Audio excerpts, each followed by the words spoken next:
Ini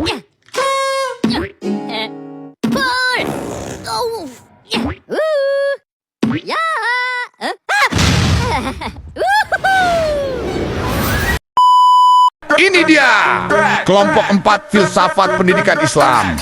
Ada Iqbal, Julia, dan Sukma.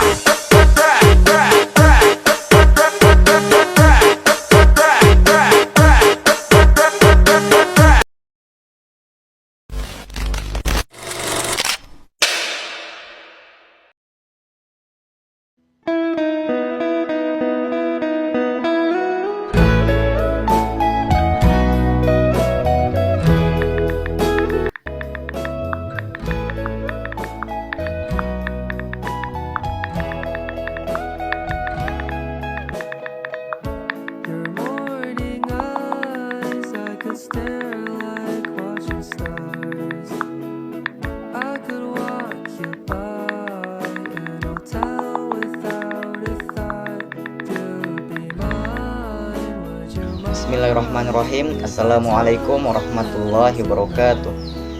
Hakikat makna pendidikan Islam. Pengertian pendidikan Islam sudah sering dikemukakan oleh para ahli ataupun pakar pendidikan Islam.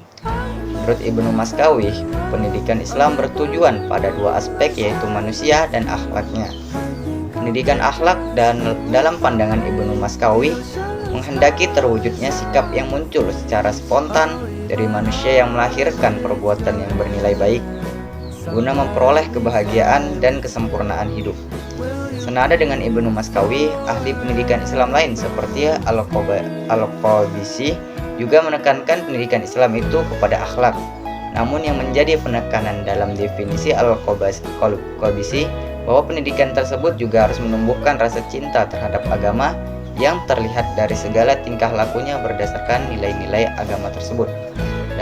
Sedangkan Ibnu Sina mendefinisikan pendidikan Islam sebagai upaya mengembangkan intelektual dan budi pekerti serta mempersiapkan seseorang agar bisa hidup di masyarakat dengan keahlian, bakat, dan potensi yang dimilikinya. Namun kemudian untuk memahami hakikat pendidikan agama Islam harus dipahami dari sumber pangkalnya, yaitu hakikat proses penciptaan alam dan hubungannya dengan penciptaan manusia serta kehidupan di muka bumi ini. Proses penciptaan alam semesta menurut ajaran Islam bersumber pada Allah Subhanahu wa Ta'ala sebagai Al-Khaliq yang menciptakan alam semesta dengan segala isinya termasuk manusia. Banyak ayat-ayat yang menjelaskan itu, antara lain dalam surat Al-Rod ayat 16, Az-Zumar ayat 62, dan Al-Hasyr ayat 24. Hakikat dasar pendidikan Islam. Pendidikan Islam bertujuan untuk melahirkan nilai kebenaran dan kekuatan moral yang bersifat universal dan dapat diterapkan dalam seluruh aspek kehidupan. Ada dua jenis dasar pendidikan Islam. Yang pertama, dasar ideal. Prinsip-prinsip utama yang menjadi fondasi nilai meliputi Al-Quran. Al-Quran adalah sumber utama ajaran, menghormati akal, fitrah, bertahap hukum, menggunakan cerita sebagai metode pendidikan. Yang kedua, sunnah, praktik Nabi SAW sebagai teladan dan pelengkap Al-Quran. Lalu kata-kata sahabat menjadi referensi, penjelas, dan teladan. Adapun tujuan pendidikan Islam. Tujuan pendidikan Islam adalah mewujudkan manusia ideal menurut ajaran Islam, baik dalam hubungan dengan Allah, habi minallah, maupun dengan sesama habi minal nas. Ciri-ciri tujuan pendidikan Islam. Yang pertama, memberi arah dan standar dalam seluruh proses pendidikan. Menjadi alat evaluasi keberhasilan pendidikan. Ketiga, mewujudkan peserta didik yang berakhlak mulia, cerdas, toleran, dan religius. Bersifat eksklusif, yaitu meningkatkan iman, ibadah, dan akhlak kepada Allah. Dan ada juga inklusif, menumbuhkan sikap sosial dan toleransi dalam masyarakat. Makna dasar dan tujuan pendidikan Islam.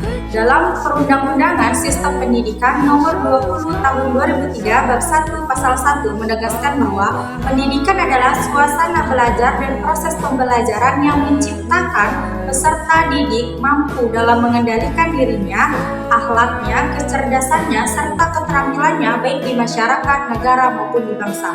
Definisi ini berbeda dengan para ahli pendidikan Islam.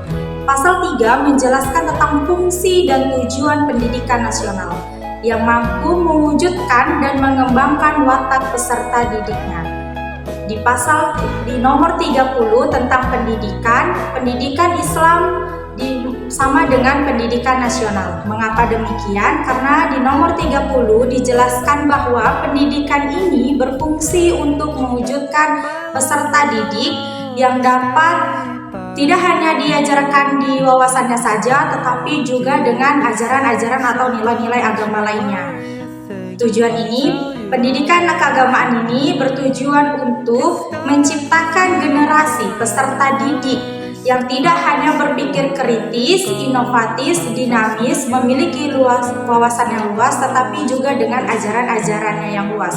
Oleh karena itu, pendidikan agama Islam ini sangat penting dan sangat dianjurkan di sekolah manapun.